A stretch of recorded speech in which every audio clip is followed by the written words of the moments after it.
दक्ष ने कहा विष्णु जी को कि मुझे बहुत डर लग रहा है, कुछ आप करिए, कुछ मदद उसका उपाय करिए कोई।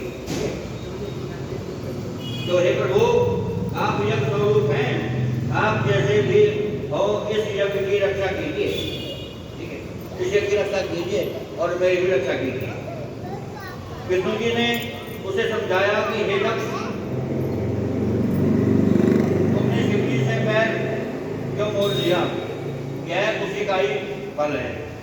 पूज्य जनों का अपमान करने से पग पग पर आपत्तियां आती हैं। अब भी समय है, तो प्रसन्नता पूर्वक शिव जी की पूजा करो। तुम्हारी इस अनिति के कारण मेरा भी प्रभाव क्षीण हो गया है। तो विष्णु जी के इस प्रकार समझाने पर दक्ष का मुंह उतर गया। तो इस प्रकार समझाने पर दक्ष का मुंह उतर गया और वह चुपचाप पृथ्वी पर बैठ गया। तो उसी समय वीरभद्र अपनी सेना सहित वहां पहुंच गया और उसकी सेना से सभी दिशाएं व्याप्त हो गई और पृथ्वी समुद्र आदि सब कांपने लगे। और उस भयंकर दृश्य को देखकर दक्ष अपने मुख से रुधिर की उल्टियां करने लगा, यानी कि खून की उल्टियां करने लगा दक्ष उस सेना को देख करके। वे तो सुसई माता करते आ गए थे, कहना जो भी है, तो उल्टियां करने लगा। इस पर वह पुनः विष्णु की शरण में गया और परंतु वीरभद्र को देखकर श्री हरि ने दक्ष के कहा कर डालता है, तो इसे कोई भी नहीं रोक सकता। यह निसंदेह तुम्हारे साथ मेरा भी नाश कर देगा। मतलब विष्णु जी कहते हैं यह मेरा भी नाश कर देगा तुम्हारे साथ साथ, अगर मैंने इसे रोका तो शिव जी की आज्ञा के बिना मैं जो तुम्हारे यज्ञ में पधारा हूं, इस कारण मुझे भी डर लग रहा है। इसे रोकने की शक्ति मेरे अंदर नहीं है। मेरे सुदर्शन चक्र का इस पर कोई प्रभाव नहीं पड़ेगा। यदि हम यहाँ से भागे भी तो यह वीरभद्र अपने आकर्षण से हमें खींच लेगा और इसके शस्त्रों की गति आकाश पाताल पृथ्वी सब जगह एक ही है। विष्णु जी अभी यह कह रहे थे कि वीरभद्र अपनी सेना से जगमंडप में प्रवेश कर गया। वीरभद्र के आने पर इंद्र ने विष्णु आदि का परिहास कर उससे युद्ध आरंभ कर दिया। इंद्र का शिव गणों के साथ घोर संग्राम हुआ और भृगु जी ने दक्ष के संतोष के लिए शिव गणों का उच्चाटन कर दिया और इससे भूत प्रेत पिशाच प्रेत आदि पराजित होकर भागने लगे। ऐसा देखकर महापराक्रमी वीरभद्र ने उससे युद्ध किया और देवता आदि को अपने त्रिशूल से घायल कर दिया। देवों की भयंकर पराजय हुई। वीरभद्र ने इंद्र आदि देव से कहा कि हे इंद्र, हे अग्नि, हे सूर्य, चंद्रमा, कुबेर आदि देवों के तुम इस यज्ञ में क्यों आए हो? तुम्हें इसका परिणाम भुगतना पड़ेगा। और इसके पश्चात इंद्र वह वीरभद्र में भयंकर वीरभद्र ने भगवान शंकर का नाम लेकर विष्णु के दक्ष स्तन पे त्रिशूल से प्रहार किया और इससे विष्णु स्तंभ बंद हो गया। इस पर याचिकाओं ने मंत्रों द्वारा विष्णु का स्तंभन दूर किया। विष्णु ने अब की बार अपना धनुष उठाया, धनुष उठाया और उसके भी वीरभद्र ने 3 टुकड़े कर दिए। के भी जो सारा धनुष था भगवान विष्णु का, उसके भी उसने 3 टुकड़े कर दिए। बड़ा कितना शक्तिशाली था वीरभद्र। आगे तो उसके भी वीरभद्र ने 3 टुकड़े कर दिए।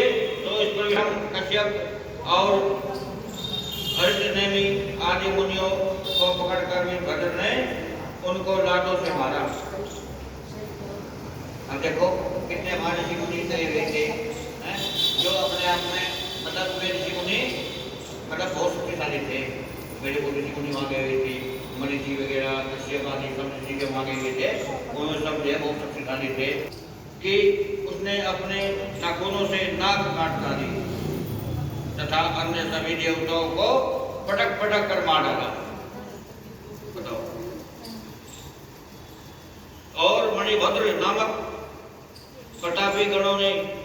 की छाती पर पैर रखकर उसकी दाढ़ी उखाड़ ली।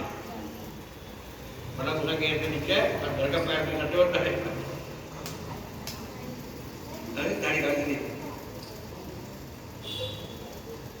और उसकी दाढ़ी उखाड़ ली और मूसा के दांत दंड नामक कर्ण ने उखाड़ लिए, क्योंकि वे हाथ पड़े और यज्ञ में मलमूत्र की वर्षा करके उसे भ्रष्ट कर दिया। और दक्ष डरकर यज्ञ की वेदी के अंदर घुस गया। उसे पकड़कर वीरभद्र ने उसका सिर हाथ से पकड़कर मरोड़ डाला और सिर को उखाड़कर यज्ञ के कुंड में फेंक दिया, डाल दिया। यह सब कार्य करके वीरभद्र कैलाश पर पहुंचा और शिव जी को प्रणाम किया। शिव जी ने प्रसन्न होकर उसे अपने गुणों का नायक बना दिया। तो शंकर भगवान की जय। और कितना ही करना पड़ा मुझे।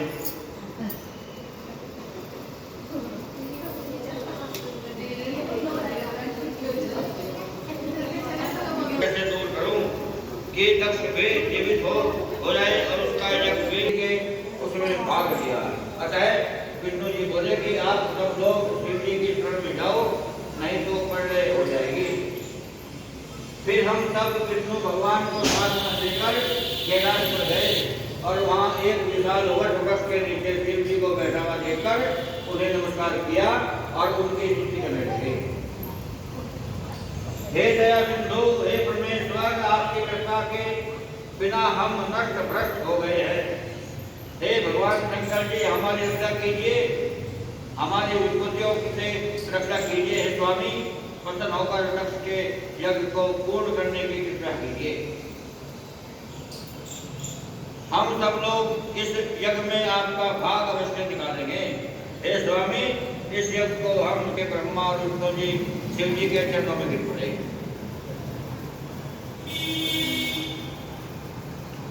तो बोलो शंकर भगवान की जय। कि देवताओं की स्तुति से शिव जी प्रसन्न हो गए और उन्होंने कहा कि हे देवताओं, मैं तुम्हें क्षमा करता हूँ। जहाँ तक दक्ष के यज्ञ का प्रश्न है उसे मैंने विध्वंस नहीं किया, अभी तो उसके आग में उसका सिर बकरे जैसा होगा। प्रभु सूर्य के नेत्रों से यज्ञ का निरीक्षण करेंगे और भूखा के टुकड़े दांत टूट जाएंगे और भड़कों की दाढ़ी बकरे की सी होगी। और मेरे गणों के द्वारा मारे गए सभी देवताओं के साथ शिव जी उस स्थान पर गए जहाँ दक्ष का निर्जीव शरीर पड़ा था। दक्ष के शरीर में बकरे का सिर लगाकर उसे जीवित कर दिया और दक्ष ने उसका प्रसन्न जिसने भगवान शंकर का आदर और स्तुति की। दक्ष की स्तुति से भगवान शंकर प्रकट हो गए। ब्रह्मा जी बोले कि इसके बाद मैंने और भगवान विष्णु ने एवं इंद्रादि लोकपालों ने भगवान शंकर की स्तुति की और सबके द्वारा की गई स्तुति से प्रसन्न होकर भगवान शंकर ने दक्ष से कहा कि हे दक्ष, तू मुझे परमेश्वर मानकर ज्ञान परायण होकर कर्म करो। तुम यह बात समझ लो कि मैं ही समस्त संसार का एकमात्र सृष्टा हूँ। विष्णु भक्त को मेरी निंदा नहीं करनी चाहिए। मेरा भक्त भी विष्णु की निंदा न करे। यदि कोई ऐसा करेगा तो दोनों के श्राप से तत्वों को प्राप्त नहीं करेगा। दक्ष और श्रद्धापूर्वक शिव जी के नाम का जप करने लगा और सब देवताओं ने विष्णु की स्तुति की और दक्ष ने विधिपूर्वक यज्ञ को संपन्न कराया और विविध प्रकार के दान दक्षिणा दिए गए और शिव जी सहित सब देवताओं को यज्ञ का भाग दिया गया। यज्ञ की समाप्ति पर सब देवता शंकर भगवान का गुणगान करते हुए अपने अपने स्थान को पधार गए।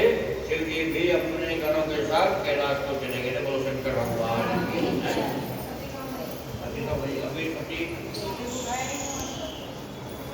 अभी तो यज्ञ को पूर्ण कराया ना। अभी यज्ञ को पूर्ण कराया ना। सचिकरण बाद में देखेंगे।